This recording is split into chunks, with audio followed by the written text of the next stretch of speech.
Hello नमस्कार दोस्तों, स्वागत है आपका टारगेट रेलवे यूट्यूब चैनल पर, जहां आपका सपना है रेलवे और हमारा लक्ष्य है आपकी सफलता। आज की इस वीडियो में हम आपको बताएंगे आरआरबी ग्रुप डी 2025 का पूरा सिलेबस। एकदम शुरुआत से लेकर अंत तक बने रहिए हमारे साथ। और खास बात यह है कि हम आपको इस सिलेबस के अनुसार ही step by step structure content देने वाले हैं, ताकि तैयारी को सही दिशा में और बिना किसी कंफ्यूजन के आपको स्टेप बाय स्टेप जो सारा मटेरियल है वो प्रोवाइड कर सके। अब आइए हम जानते हैं इसका पूरा detail syllabus. Railway group D level 1 syllabus bilingual. अब देखिए, जैसे कि इसमें 4 चरण है। पहले तो आप लोगों का सीबीटी होगा, कंप्यूटर बेस्ड टेस्ट होगा। फिर उसके बाद में कंप्यूटर बेस्ड टेस्ट होगा। फिर उसके बाद होगा आपका शारीरिक दक्षता, मतलब कि फिजिकल एफिशिएंसी टेस्ट, पीईटी, शारीरिक दक्षता के लिए। शारीरिक दक्षता जब आप लोग पास कर लेंगे, उसके पश्चात होगा आपका वाला डॉक्यूमेंट वेरिफिकेशन, और देन उसके बाद होगा आपका वाला मेडिकल चेकअप। इसके बाद अगर हम इसकी डिटेल सिलेबस की बात करें, तो आप सभी को पता है कि इसमें पूरे 100 नंबर का आपका पेपर होगा। 100 मार्क्स का जो होगा आपका पेपर होगा, और 100 मार्क्स में आपको पता है कि ये 4 सेक्शन में डिवाइड है। सबसे पहला जो सेक्शन आता है वो आता है आप लोगों का मैथमेटिक्स। ठीक है, तो मैथमेटिक्स में अगर हम बात करें कि आप लोगों को डिटेल सिलेबस में पढ़ना क्या है, तो इसकी अगर हम एक बार चर्चा करें, तो ये है आप लोगों के लिए मैथमेटिक्स का पूरा syllabus, official syllabus. Number system. Number system की अगर हम बात करें, तो नंबर सिस्टम में आप लोगों को पढ़ना क्या है, संख्या पद्धति। तो इसमें आप लोगों को संख्याओं के प्रकार, ठीक है, संख्याओं के प्रकार, महत्तम समापरिवर्तक, लघुत्तम समापरिवर्तक, मतलब कि एलसीएम और एचसीएफ, और विभाज्यता के नियम, जैसे कि 1 का नियम, 2 का नियम। फिर इस तरीके से अगर हम आगे बात करें, तो ये है बोर्ड मास। बोर्ड मास में आपका order of operations. Order of operation मतलब गणनाओं का सही क्रम। इसमें आप लोगों को क्या होता है कि एक सारा आपको एक क्वेश्चंस दे दिया जाएगा, जिसमें जो साइंस है हमारे, प्लस माइनस मल्टीप्लाई और डिवाइड, ये आगे पीछे दिए रहेंगे, जिससे आप लोगों की इसको सही क्रम में जमा करके जो आपका सिंप्लीफिकेशन वाला क्वेश्चन होता है उसको आप सही तरीके से कर सको। तो ये थोड़ा सा फंसाने के लिए देता है बोर्ड मास का। तो इसको भी हम लोग हमारे जो आगे आने वाली वीडियो है उसमें डिटेल में डिस्कस करेंगे, ताकि आप लोगों को इसमें कोई परेशानी ना हो।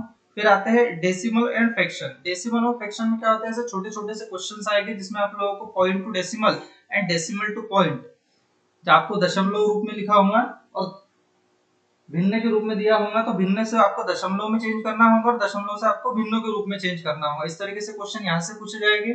फिर अगला जो महत्वपूर्ण टॉपिक आता है हम लोगों का, वो आता है आप लोगों का रेशियो एंड प्रोपोर्शन, मतलब अनुपात और समानुपात। अनुपात और समानुपात में आप लोगों को एक एक नियम, जैसे कुछ क्वेश्चंस दिए रहते हैं, जिसमें आप लोगों को अनुपात और समानुपात में इन क्वेश्चंस को हल करना होता है।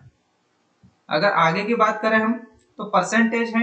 इसमें आपको प्रतिशत वृद्धि, कमी, परसेंटेज का लाभ, प्रतिशत वृद्धि कैसे होगी, प्रतिशत हानि, प्रतिशत निकालना। अगर 100 पर बात करें हम लोग, तो इसको हम लोग अनुपात और समानुपात से ही जो मेथड होती है उसी से सॉल्व करेंगे। तो आप लोगों को इसमें भी कोई परेशानी होने की बात नहीं है, ये भी बिल्कुल डिटेल तरीके से आप लोगों को पढ़ाया जाएगा। उस जिसके बाद आता है मेंसुरेशन। मेंसुरेशन एक 2D क्षेत्र मिति, जिसको हम 2D और 3D में कॉन्फ़िगरेशन करते हैं, तो 2D होता है ये 2D क्षेत्र मिति, जिसमें आपका क्षेत्रफल आएगा। अगर आयतन की बात करें तो हम 3D में चले जाते हैं, जैसे गोला हो गया, बेलन हो गया, ठीक है। और क्षेत्रफल की अगर हम बात करेंगे, तो हमारा वर्ग हो गया, आयत हो गया, त्रिभुज हो गया, इस तरीके से। और इन दोनों की परिमिति, मतलब कि आपका परिमाप निकालने के लिए भी होता है। अगर उसके आगे बात करें हम, तो टाइम एंड वर्क, समय और दूरी से रिलेटेड क्वेश्चंस हैं, जिसको हम एफिशिएंसी तरीके से और किस तरीके से कार्यकुशल तरीके से कितनी ही जल्दी कर सकते हैं, इसको भी हम आप लोगों को सिखाएंगे, ताकि इसमें कोई भी कंफ्यूजन आपको ना हो, एवं कम समय में, ताकि आप लोगों की प्रैक्टिस भी हो सके और कम से कम समय में आप लोग इस एग्जाम को निकाल सके। क्योंकि आप लोगों को पता ही है कि इसमें 1/3 नेगेटिव मार्किंग है। अगर आपका एक भी क्वेश्चन नेगेटिव मार्किंग में जाता है, या फिर एक भी क्वेश्चन आपका गलत होता है, तो इसके लिए कहीं ना कहीं पर आप लोगों की जो मेरिट लिस्ट होगी उसमें आपको इसका खामियाजा भुगतना पड़ेगा। मतलब कि जिस तरीके से मेरिट लिस्ट बनती है आजकल, पता ही है आप लोगों को कि जिससे अगर एक नंबर में हम लोगों का कम ज्यादा कई बार होता है, तो उसमें एक नंबर पर हजारों लोग बैठे होते हैं, तो इस एक नंबर की भी हम लोगों को चिंता करनी है। फिर उसके बाद अगर हम बात करें, तो टाइम, स्पीड एंड डिस्टेंस, गति, समय और दूरी से जुड़े प्रश्न, ये भी सिंपल सिंपल क्वेश्चन आते हैं, है ना। Speed and time based problem, फिर सिंपल एंड कंपाउंड इंटरेस्ट, साधारण और चक्रवृद्धि ब्याज। साधारण और चक्रवृद्धि ब्याज के लिए भी हम अलग से इस पूरा का पूरा ये जो हमारा सिलेबस अभी हम डिस्कस कर रहे हैं, इस इन सब की पूरी पूरी क्लासेस हमारे YouTube channel target railway exam पर आप लोगों को करवाई जाएगी, इसलिए हमारे साथ बने रही हैं। अगर हम आगे की बात करें तो इसमें आपके टॉपिक में अलजेब्रा, सिंपल क्वेश्चंस आएंगे अलजेब्रा के, ठीक है। सरल बीजगणित से समीकरण आ सकते हैं, जैसे कि 2D हो गया, द्विघात समीकरण से भी कुछ क्वेश्चंस आप लोगों के बन सकते हैं। इसमें द्विघात समीकरण हो गया, विविक्तकर हो गया, इस तरीके से आप लोगों को श्रीधराचार्य के सूत्र से संबंधित कुछ क्वेश्चंस भी आ सकते हैं। मूल ज्ञात करने के लिए आ सकते हैं बीजीय गणित में। ज्योमेट्री और ट्राइंग और ज्योमेट्री और आपका ट्रिग्नोमेट्री, ठीक है, जिसमें ज्यामिति और त्रिकोणमिति है। इसमें आप लोगों को ज्यामिति से सिंपल सिंपल कॉन्सेप्ट हो सकते हैं, जैसे कि त्रिभुज से रिलेटेड हो गया। फिर उसके बाद में आपके जो गोला है, सॉरी गोले की बात नहीं वृत्त की बात कर रहे हैं, वृत्त से संबंधित भी क्वेश्चन आप लोगों को पूछे जा सकते हैं। क्योंकि हम लोगों ने देखा है कि ज्योमेट्री में अगर कोई पसंदीदा टॉपिक होता है तो वो होता है आप लोगों का त्रिभुज और गोला, वृत्त। ट्रिग्नोमेट्री में त्रिकोणमिति से संबंधित साइन थीटा कॉस थीटा तक की, और जो साइन थीटा कॉस थीटा के जो सिंपल सिंपल क्वेश्चंस होते हैं, जो सर्वसमीकाएं होते हैं, sin square theta plus cos square theta is equals to 1, इस तरीके से क्वेश्चंस आपको पूछे जा सकते हैं, ताकि आप लोगों को कोई भी कंफ्यूजन उसमें ना हो, ठीक। स्टैटिस्टिक्स की बात करें तो इसमें सांख्यिकी, औसत, माध्य, माध्यिका और बहुलक, इन सबसे क्वेश्चंस पूछा जा सकता है। इसमें सिंपल ही क्वेश्चन आता है, इसमें कोई ज्यादा घबराने वाली बात नहीं है, ठीक है। और उसके बाद वर्गमूल और घनमूल, वर्गमूल और घनमूल से संबंधित क्वेश्चंस भी आप लोगों को जैसे दो बेसिक सिंप्लीफिकेशन से दे देंगे, और उसके बाद में उसको आधार समान तो घाते समान और घाते समान तो आधार समान, इस तरीके से जो क्वेश्चंस की प्रैक्टिस हम करेंगे तो आप लोगों को समझ में आएगा, उससे बहुत ही सरल तरीके से इसको समझा जा सकता है। अब हम आते हैं हमारे दूसरे पार्ट पर। जो दूसरा पार्ट है हमारा वो है जनरल इंटेलिजेंस, रीजनिंग, सामान्य बुद्धिमत्ता और तर्क शक्ति। अगर हम इसको एक ही शब्द में बता दें तो ये है आपका वाला सिंपल रीजनिंग, ठीक है। अगर रीजनिंग की बात करें तो रीजनिंग जो है हमारे इसमें 30 क्वेश्चंस कवर कर रहा है, 30 नंबर की आपकी रीजनिंग आएगी, जिसमें अगर हम आपको बता दें तो इसमें सबसे मेन टॉपिक है एनालॉजी, समानता या संबंधों की पहचान। कोडिंग डिकोडिंग दूसरा नंबर का टॉपिक हमारा है, कोडिंग डिकोडिंग। तीसरा नंबर है सीरीज, श्रेणी या अनुक्रम, जैसे सिंपल सिंपल से क्वेश्चंस देंगे जिसमें आप लोगों को पता चलेगा कि कौन सा जो नंबर है वो गलत स्थान पर है, या फिर इसके आगे कौन सा नंबर आ सकता है, यहाँ पर कहाँ पर जम्बल है, इस तरीके से क्वेश्चंस आते हैं श्रेणी अनुक्रम में। ब्लड रिलेशंस, आप लोगों को पता ही है ब्लड रिलेशन में क्या होता है, रक्त संबंध, ए बी का भाई है, बी ए की सी है, या फिर सी का पिता है। तो इस तरीके से हम लोगों को एक कोडिंग के मतलब एक पूरा पैराग्राफ देकर के सारा रिलेशन समझाएगा, और रिलेशन के अकॉर्डिंग हम लोगों को उसको सॉल्व करना पड़ेगा, ठीक है। अब अलग अगर हम देखें डायरेक्शन सेंस, तो डायरेक्शन सेंस में क्या ऐसा होता है कि दिशा ज्ञान है। अगर कोई व्यक्ति पश्चिम की तरफ जा रहा है, पूर्व की तरफ जा रहा है, और 10 किलोमीटर पूर्व पश्चिम की ओर जाने के पश्चात अगर उसका मुख किधर होगा, उसकी अगली डायरेक्शन क्या होगी, या तो फिर वो कितना डिस्टेंस अपनी दूरी से चल दिया है, ये इस तरीके से ये क्वेश्चंस आपके दिशा ज्ञान से संबंधित हो जाते हैं, ठीक है। दिशा ज्ञान से संबंधित ऐसे क्वेश्चंस आप लोगों के आएंगे, जैसे कि ये हो गया आप लोगों का उत्तर, है, ठीक है। इस तरीके से ये आपका दक्षिण हो गया, ये आपका पूरब हो गया, और ये आपका पश्चिम हो गया, इस तरीके से आप लोगों को ये पूछा जाएगा, ठीक। तो उसके बाद वेन डायग्राम, एक वेन डायग्राम दिया रहेगा जिसमें आप लोगों को संबंधित अगर कोई समानता और वेन आरेख का वर्गीकरण होगा तो उससे रिलेटेड सारे क्वेश्चन आप लोगों को पूछे जाएंगे। आगे हम बात करें तो सिलोगिज्म, निगमन पर आधारित क्वेश्चन होंगे इसमें, निगमन पर आधारित क्वेश्चन, जैसे कि एक कोई भी क्वेश्चन दिया रहेगा जिसमें ये इससे रिलेटेड है या उससे रिलेटेड है, निगमनात्मक तर्कण जिसे कहते हैं हम लोग, उस पर आधारित सारे का सारा क्वेश्चंस होगा, ठीक है। उसके बाद अगर हम देखें तो अल्फाबेट और नंबर सीरीज आएगी, कुछ अल्फाबेट्स दे दिए रहेंगे, इसके बाद में आप लोगों को जैसे कि जंबल करके आता है कि अगर इस वर्ड को ये लिखा जाता है तो दूसरे वर्ड को क्या लिखा जाएगा, इस तरीके से क्वेश्चंस आपके वर्णमाला और संख्याओं के रूप में आपको मिलेंगे। उसके बाद मैथमेटिकल ऑपरेशन रहेगा, प्लस को माइनस लिखा जाता है, माइनस को प्लस लिखा जाता है, तो बताओ आगे के इस क्वेश्चन को सॉल्व करने पर इसका गणितीय रूप क्या होगा, या इसको किस तरीके से सॉल्व किया जा सकता है, इस तरीके से क्वेश्चन आएंगे।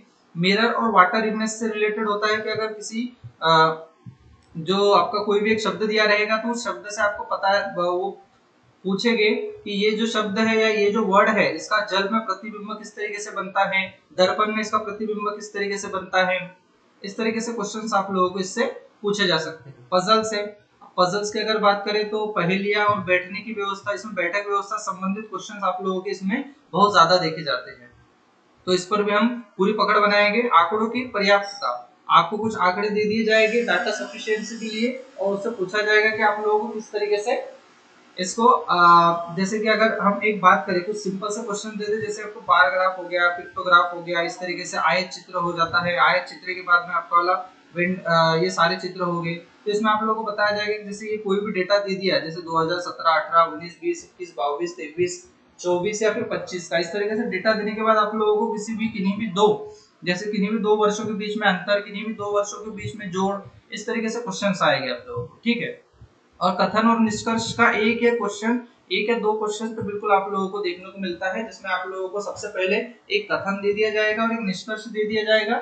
और इससे संबंधित इस तरीके से क्वेश्चन पूछा जाता है कि एक अगर कथन दे दिया और एक उसका निष्कर्ष दे दिया जाता है, तो ए सही है और बी उसका निष्कर्ष सही है या गलत है, इस तरीके से इसका क्वेश्चन आते हैं। अगर हम तीसरे और मेन टॉपिक की बात करें हमारे, तो वो है हम लोगों का जनरल साइंस। जनरल साइंस, अब जनरल साइंस की अगर हम बात करें, सामान्य विज्ञान के आप लोगों को कितने क्वेश्चंस आ रहे हैं, तो 25 क्वेश्चंस।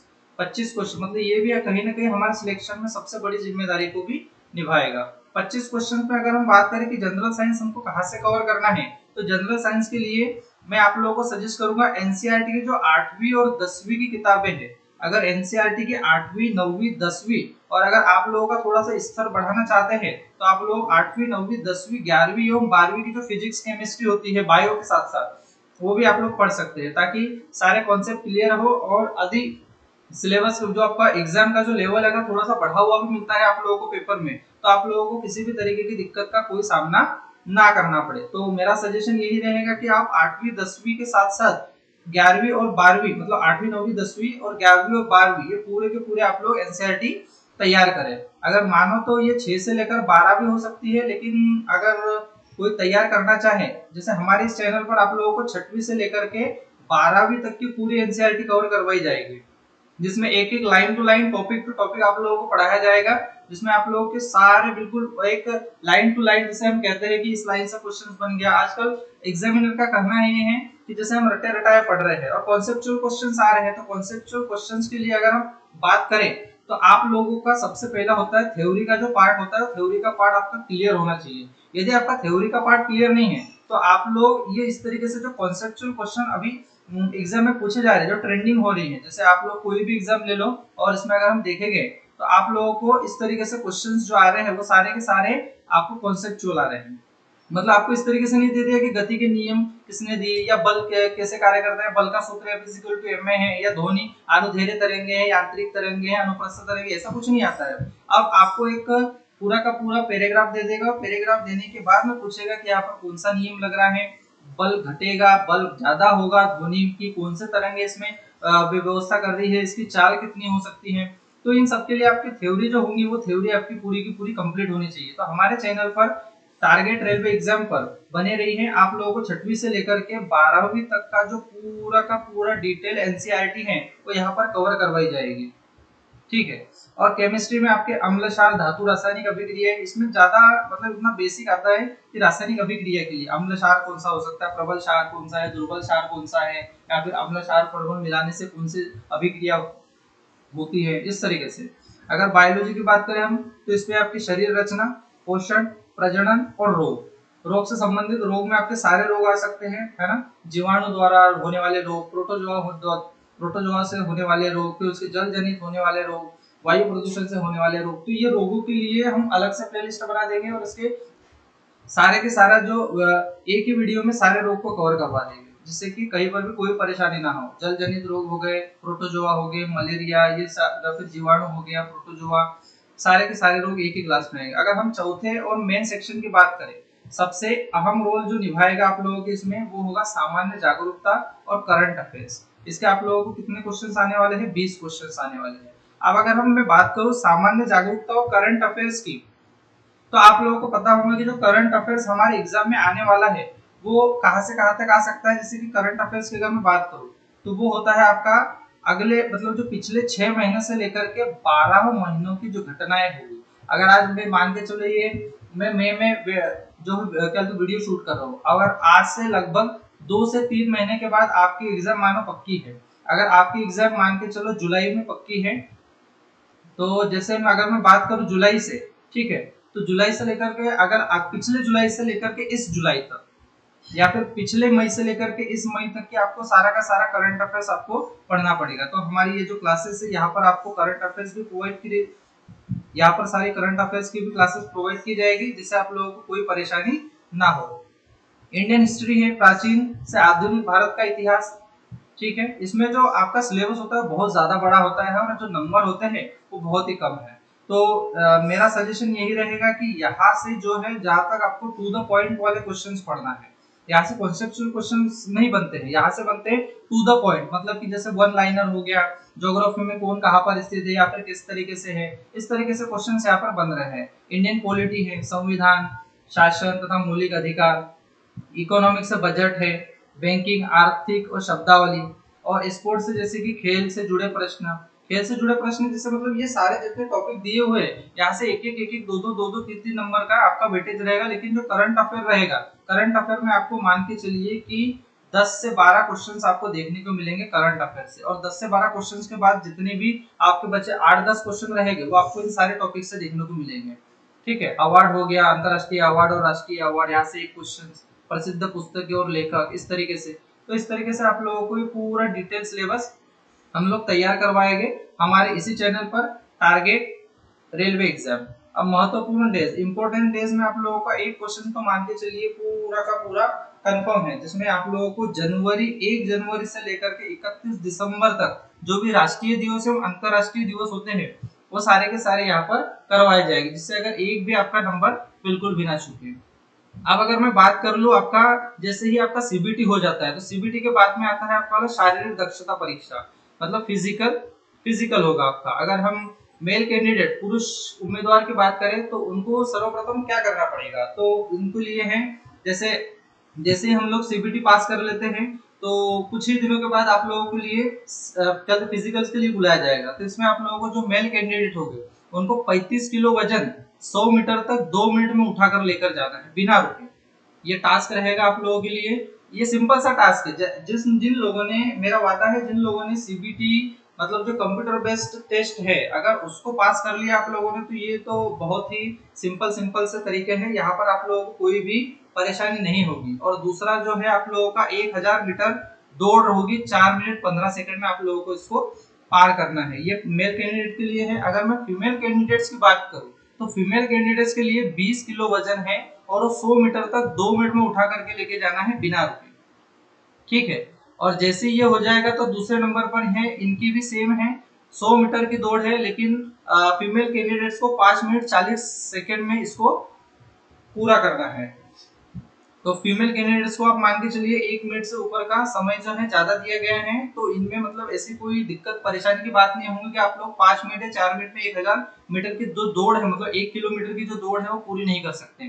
तो आप लोगों के लिए जो मेन और सबसे ज्यादा जो फोकस होगा वो होगा आपका सीबीटी पर, मतलब कि कंप्यूटर बेस्ड टेस्ट पर। अगर आप कंप्यूटर बेस्ड टेस्ट में अच्छा करते हो तो आप लोग यहाँ पर भी बिल्कुल अच्छा कर जाओगे, इसमें कोई दिक्कत की बात आप लोगों को नहीं आएगी। अगर मैं थोड़े से एक्स्ट्रा सुझाव मेरी तरफ से या हमारे चैनल की तरफ से आप लोगों को दूं तो इसके लिए है आप लोग अभी से एनसीईआरटी की 8वीं से लेकर के 12वीं तक की किताबों से विज्ञान पढ़ेंगे, क्योंकि विज्ञान के लिए उन्होंने दे दिया है फिजिक्स भी है, केमिस्ट्री भी है और बायो भी है। और जैसा मैंने आप लोगों को बताया कि अभी जो ट्रेंड चल रहा है विज्ञान का वो चल रहा है आपका टू द पॉइंट क्वेश्चंस ना आकर क्वेश्चंस आ रहे हैं कॉन्सेप्चुअल। अगर कॉन्सेप्चुअल क्वेश्चंस की बात करें तो कॉन्सेप्चुअल क्वेश्चंस के लिए थ्योरी सबसे मेन इंपॉर्टेंट रोल पे करती है। आपके सिलेक्शन में अगर जिनकी थ्योरी क्लियर होगी उनका आप लोगों का सारा जो कॉन्सेप्चुअल क्वेश्चन है वो बनेंगे। या तो फिर आप लोगों को क्या होगा, आप लोगों को पता तो होगा कि सर आया कहाँ से है, लेकिन आप लोगों को ये समझ में नहीं आएगा कि ये किस तरीके से है और कहाँ से किस तरीके से पढ़े, या फिर एक क्वेश्चन एक पॉइंट हमें समझ में आ रहा है लेकिन लास्ट का पॉइंट हमें समझ नहीं आ रहा है, जिससे आप लोगों का कॉन्सेप्ट गलत होगा और इसमें नकारात्मक अंक है, इसलिए थोड़ा सा डरना जरूरी है। ठीक है, और आप लोगों को अगर दूसरी बात बताऊं मैं तो ये जो मॉक टेस्ट है और मॉक टेस्ट और प्रीवियस ईयर पेपर इनको रोज हल करना है आप लोगों को। अगर हम प्रीवियस ईयर क्वेश्चंस जो प्रैक्टिस सेट है वो भी आप लोगों के लिए लेकर के आएंगे, जिससे कि आप लोग मॉक टेस्ट की तैयारी, मॉक टेस्ट मतलब कैसे होता है कि जैसे कोई 30 क्वेश्चंस लेकर के आ गए, मैथमेटिक्स के आज हमने 30 क्वेश्चंस लगा लिए, रीजनिंग के हमने 20 क्वेश्चंस लगा लिए। इस तरीके से अगर हम डेली क्वेश्चंस की प्रैक्टिस करेंगे तो हम लोगों को वहां पर टाइम कम लगेगा। अगर टाइम कम लगेगा तो हम लोग जो दूसरा पार्ट होता है हम लोगों का, जैसे कि साइंस हो गया या तो फिर करंट अफेयर्स हो गया, यहाँ पर हम लोग कम समय दे पाएंगे और हमारे गलत जो क्वेश्चंस है वो क्वेश्चंस गलत जाने के चांसेस थोड़े से कम हो जाएंगे। ठीक है। और डेली 30 मिनट करंट अफेयर्स पढ़े। अब ये जो डेली 30 मिनट करंट अफेयर्स ये कहाँ से पढ़ सकते हैं आप लोग, तो हम आपको यही सजेस्ट करेंगे कि आप लोग बने रहिए हमारे चैनल के साथ, टारगेट रेलवे एग्जाम के साथ। और अगर इस तरीके से आप अगर थोड़ा सा एक्स्ट्रा भी जाते हैं तो आप लोग सुबह सुबह की जो अखबार आते हैं, न्यूज़पेपर्स आते हैं, उन आप उनको पढ़ सकते हैं। जो डेली मैगजीन्स निकलती है, साप्ताहिक मैगजीन्स निकलती हैं और उसके बाद में मासिक निकलती हैं, उनको भी आप लोग पढ़ सकते हैं। तो ये मेरे द्वारा आप लोगों को पूरा का पूरा डिटेल में ग्रुप डी का जो सिलेबस था वो सारा का सारा आपको बताया था। साथ ही इसके साथ मैंने आप लोगों के साथ स्ट्रेटेजी भी आप लोगों के साथ साझा की है। ठीक है। तो दोस्तों ये था आरआरबी ग्रुप डी का पूरा सिलेबस सरल भाषा में पूरी जानकारी के साथ। और याद रखिए हम आपके लिए इस पूरे सिलेबस में हर टॉपिक पर वीडियो लाने वाले हैं, एकदम स्ट्रक्चर्ड और स्टेप बाय स्टेप। तो बने रहिए हमारे साथ ताकि आप सही दिशा में और आपकी तैयारी को बिल्कुल चार चांद लग जाए। कोई भी टॉपिक आप लोगों का इसमें से छूटने वाला नहीं है। तो बेफिक्र रहिए और बने रहिए हमारे साथ। इसलिए अभी इस चैनल को सब्सक्राइब करें, हमारा चैनल टारगेट रेलवे एग्जाम, एवं बेल आइकन को भी दबाएं ताकि हमारी हर क्लास आपको टाइम पर मिलते रहे। वीडियो को शेयर करें और अपने दोस्तों के साथ कमेंट करें कि कौन से टॉपिक की सबसे ज्यादा आपको जरूरत है, और लाइक करना बिल्कुल भी ना भूलें। मिलते हैं अगले वीडियो में, तब तक के लिए जय हिंद और तैयारी करते रहिए टारगेट रेलवे के साथ।